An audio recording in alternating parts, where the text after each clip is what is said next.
When searching for details within the Minecraft games, it's very easy to miss the little things. Even if they're not all important to the lore, they tend to be super interesting. So, I wanted to take the time to look at some of the lesser known and more hidden details and secrets found within Minecraft dungeons. If you enjoy the video, consider subscribing. First up, we have novelty animations. A rare animation that plays on a mob when not actively focused on a target like the player. It can be hard to see them sometimes, but they are quite fun when you do see them. The zombie droops down and jolts back up as if it's falling asleep and catching itself. The baby zombie does a little dance. Skeleton spins its head. The spider does a few little jumps on the spot. The wraith swings its body to move its spine around. The witch does a little spin, and the necromancer throws its staff into the air to catch it, which also happens with the drowned necromancer. My favorite is easily the redstone golem, where it beats its chest and strikes an intimidating pose. According to the wiki, the creeper had a novelty animation too, remaining unused, but the wiki shows it would have done a little spin. Giant squids exist in the Minecraft universe, shown with the eponymous squid Easter egg in the Squid Coast level. There's a second unused nether portal in the top right of the main camp, maybe lore? It looks like it was made alongside the other structures found within this area. Maybe this portal was once used by the villagers and heroes of the Squid Coast, where our camp sits above. The mystery merchant has a soul in a jar, but among that is the only warped fungus in the game. The warped forest level doesn't have the actual fungi, showing why piglins and hoglins can be found there. As if the Minecraft Dungeons level is almost like a sub-biome to the one we see in vanilla, along with being where the Horde of the Spore from Minecraft Legends most likely dwelled.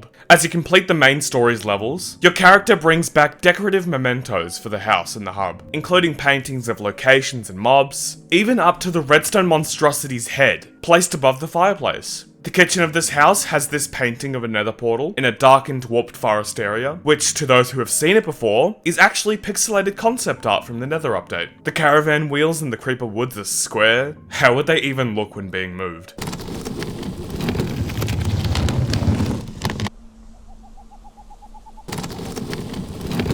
Vocals in the creeper woods are heard around the green fire, which seems to be separate from copper fire, which had its tint changed for colorblind accessibility and presumably differentiation, making it more like the green of weathered and oxidized copper blocks. This green fire seems to be a sort of green soul magic. More of this appears in the Nameless One boss, with green souls being visible whenever it summons mobs. We plan to cover this more in the next major theory video, The Living God. The piggy bank mob that, when defeated, drops items, has wider eyes than the normal pig when docile, and when panicked, the eyes become 3x3. In even earlier iterations, the piggy bank was almost gelatinous, as if it was made of slime, holding a chest inside of its body. Thank you, Mojang. The bulging eyes are a nice touch too. In a secret pumpkin pastures area, you can find a place called the Dusk Pit, a reference to the 2018 game Dusk.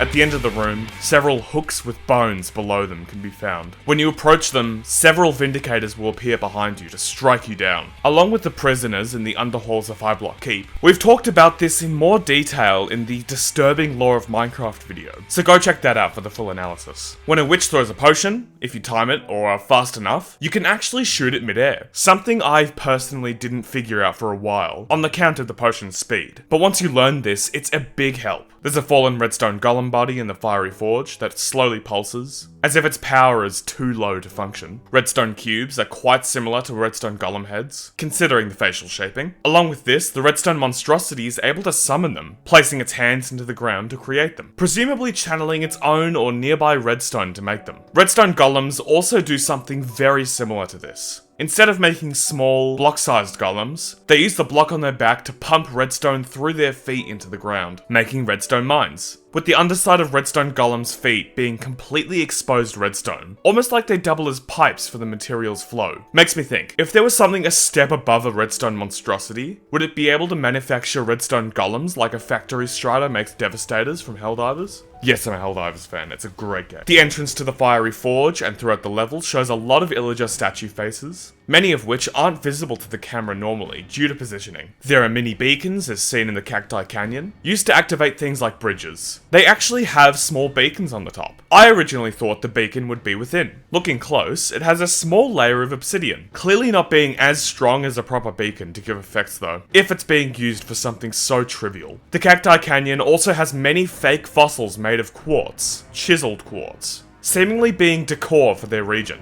Another monument to death perhaps. When the Nameless One rises, the effect emanating from the top of their staff isn't present, which is actually accurate despite the misinterpretations in comparison to the orb. The novel and game referring to the actual staff itself being their source of power, instead of the effect above. Think about it like a weird flame of sorts, but not actually a flame. This can be proven further, as it is the exact same effect as the projectiles he throws at the player. Unless he's throwing spare emerald magic orbs at the player, it doesn't seem feasible. After beating the desert temple and in turn the Nameless One's laugh can still be heard afterwards within the temple and lower temple level, which we've talked about a lot more in detail in the Fallen Heroes theory. To those who haven't seen the Broken God theory, the underhalls and high block halls show mandalas inscribed around the place, known as a map of deities or a single deity, with a few hearts being visible, alongside some rounder shapes, a shape resembling a butterfly, and a star shape in the center. This portrait of an evoker is named accordingly, but the portrait of a pillager is named Aunt in the files. Maybe something originally intended for a connection to Archie?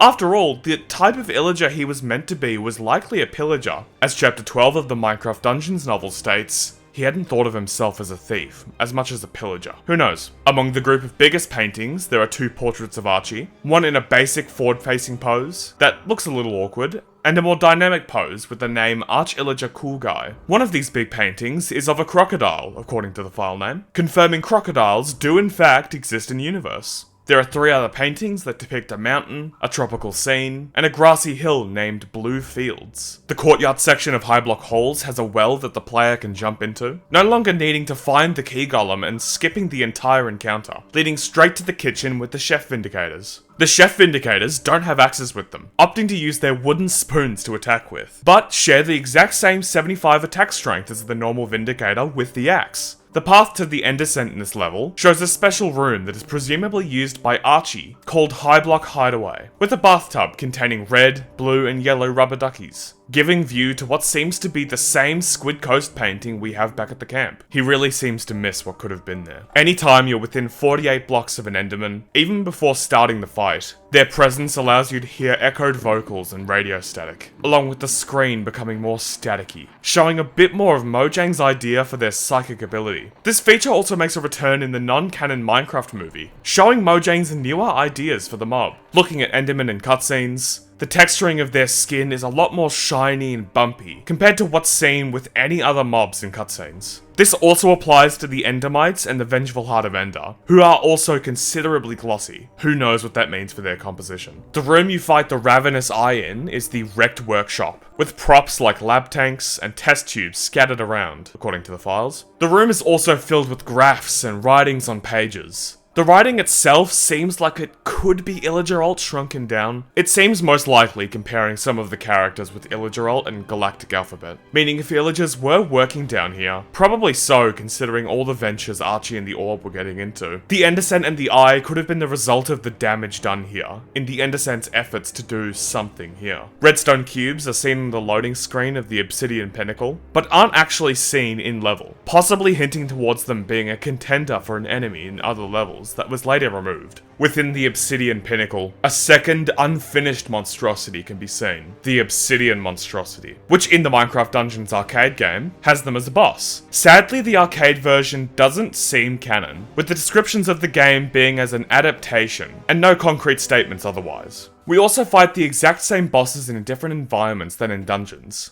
which would make this and the original game it's based off of incohesive at best. At the stairway before the Archie fight, you can actually see the giant Archie statue that's visible on the map, although not usually visible with a normal camera angle. If you wait long enough in the Archie fight before the Heart of Ender's turn, he has a chance to summon a redstone golem to fight alongside him instead of other villagers. Archie, when the Heart of Ender takes over, looks visibly sad and hurt, the 4-beam attack showing him twitching around in pain. The jungle levels frequently feature presumably fossilized animal shells and other objects in the dirt around the levels, with numerous giant fossils embedded into the ground too. The treetop tangle, the level that was meant to be free to all players, has the level ID of Free Jungle, instead of being similar or exact to the level name. The Whisperers and in turn Leap Leafs are referred to golems as seen in the article introducing the treetop tangle level, which makes sense given that they would have been plant matter turned into living beings. The Jungle Abomination has the slowest walk speed in the game, definitely due to its form being made of a cobbled group of roots, vines, and stone. The Jungle Abomination's melee attack makes up for this, having the deadliest poison in the game, often leaving you with very little health left, or straight up killing you if you have no way to heal. In the Frosted Fjord level, some of the sliding doors, when opening the wrong door, you can hear the Nameless Ones laugh yet again.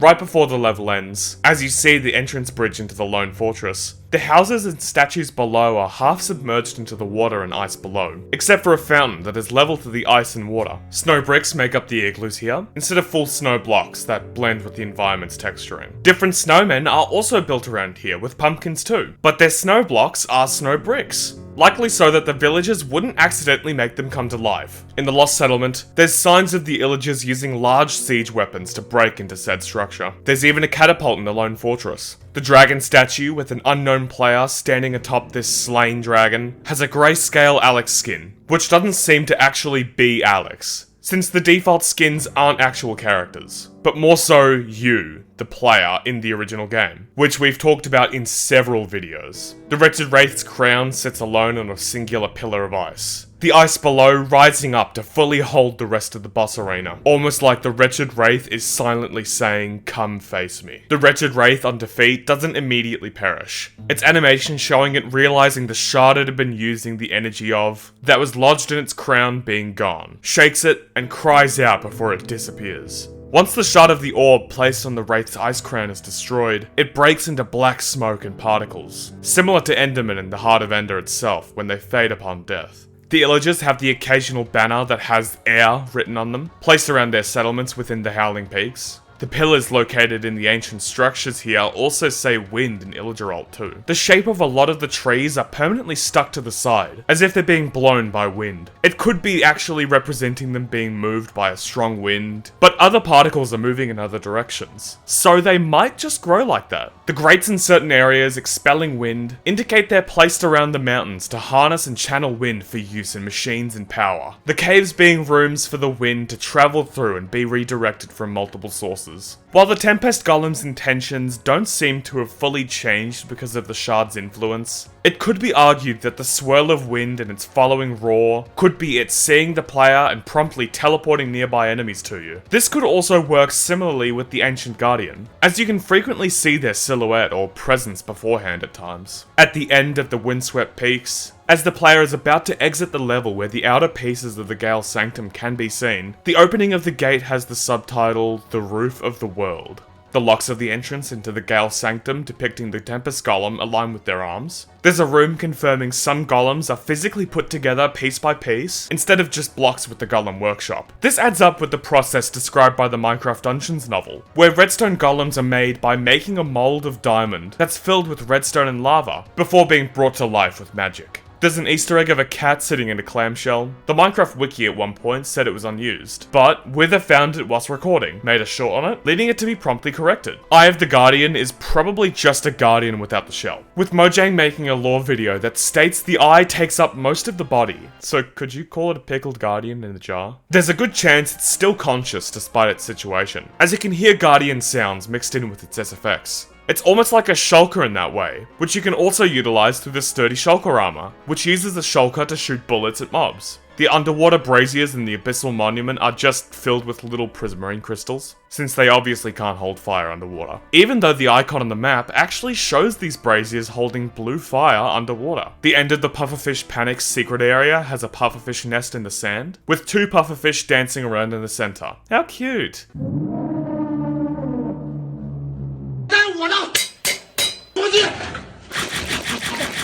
The The necromancer encounter in one of the rooms of the dry dungeon has the chance to be replaced with a single skeleton horseman. When the ancient guardian is following the player within the abyssal monument, it frequently hides behind the wall, which can still be really visible, almost like they think they're fully hidden despite their massive size. One of the murals throughout the monument show a meteor crashing down, which might actually be the same one found in the Radiant Ravine. There's also this giant headless skeleton in the dry dungeon. There is no story reason for the players to make their way into the Nether, presumably only being for loot collection, with the events taking place being the continuation of a war between the piglins and wither skeletons, something we've talked much more about in the piglin timeline video. The piglins were said to have mined all netherite out in the old Nether update page on the Minecraft website, which we can still find evidence for such, as with the drills they would have used for it being scattered around. It seems to have at one point been so abundant that they had used it for fencing, spikes, and even minecart rails. Bastion remnants can be found around the Crimson Forest, some being so broken down they can just be found as a small corner and nothing else. There are presumably hydrothermal pump machines in the basalt deltas, along with chains and pouring slides for lava, might show how the piglins forged certain machines. The fact that ancient debris needs to be put into a furnace to turn into scrap,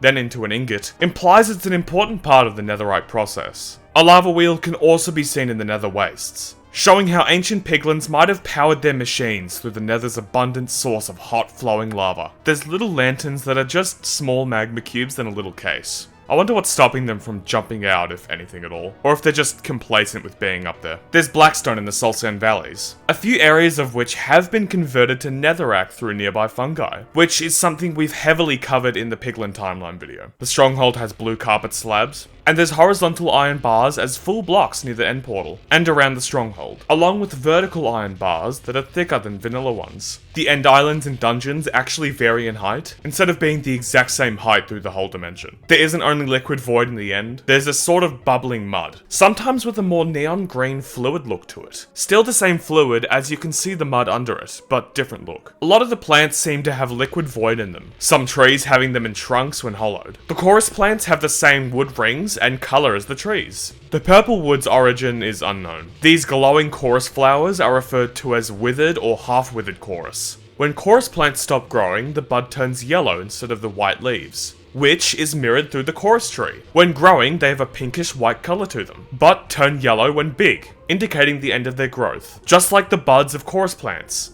There's a giant broken chorus tree that takes up an entire island in the wilds, now regrowing a lot of smaller trees from its stump. The chorus trees are also the reason the bounce blooms are grown, coming straight from their bark. There are stacks of endstone blocks placed unnaturally like a Jenga tower, as if the Endermen are doing that out of boredom or for playing and sharing. What? Some of the logs have overlapped and distorted rings. These golden glowing plants are referred to as end glow mushrooms in the files. Their colour becomes slightly more green when near the green glowing mud, and they make electric crackle sounds when they drip liquid, making a considerable impact. These small crown-like plants, referred to as end lichen, make a ringing sound when approached. These long worm-like things make snarling sounds, named yellow roots. The fortune flowers are rocky plants that protrude out of this specific type of rock, glowing and making a light metallic ringing sound with the crystals on the end. These glass-like fruited plants have a small object inside of them, which when splattered on the ground, shares the same particles as the blastling's fire, before igniting into a toxic gas. Similar to the green soul fire in the overworld, there's a green fire in the end too,